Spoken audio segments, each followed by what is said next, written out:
to tomorrow in just a few minutes. Jenny Brent.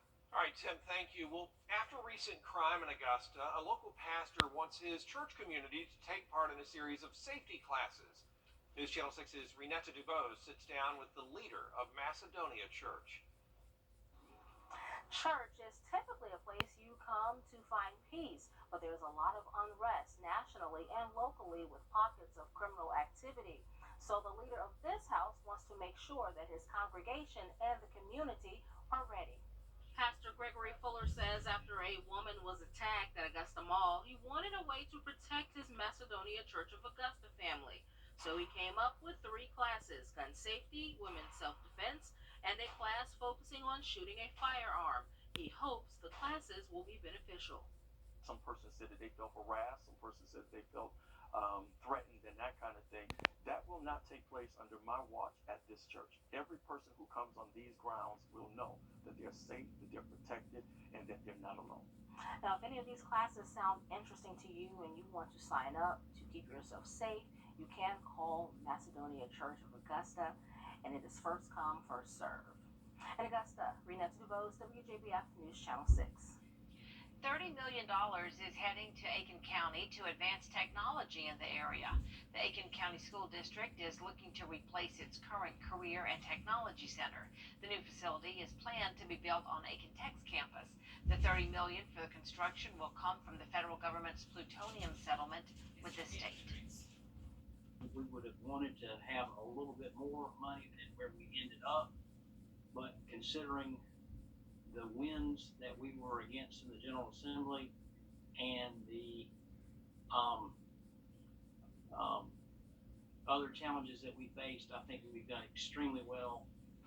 Senator Young says the money should be sent to the district in September. The White House considering a plan that would allow all adults to get a second COVID booster shot. News Channel 6's Wjbf Jefferson looks at why new kinds of the coronavirus are fueling the plans. It's easier for these subvariants to escape our immune surveillance.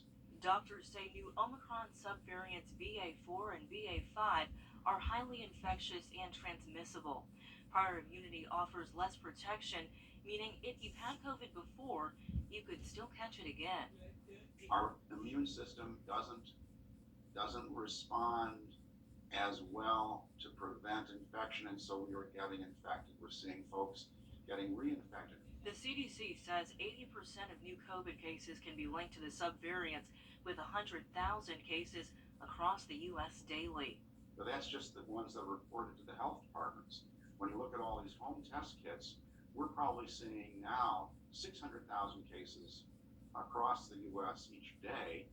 White House officials are considering a plan that would allow all adults to get a second COVID booster shot. It comes after a rise in COVID cases linked to the BA4 and BA5 Omicron subvariants.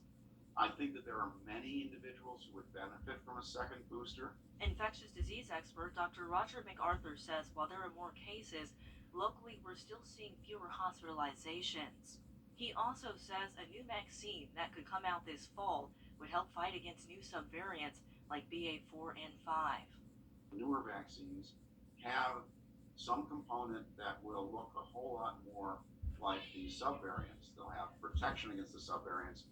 In Augusta, Wjbf Jefferson, Wjbf News Channel 6.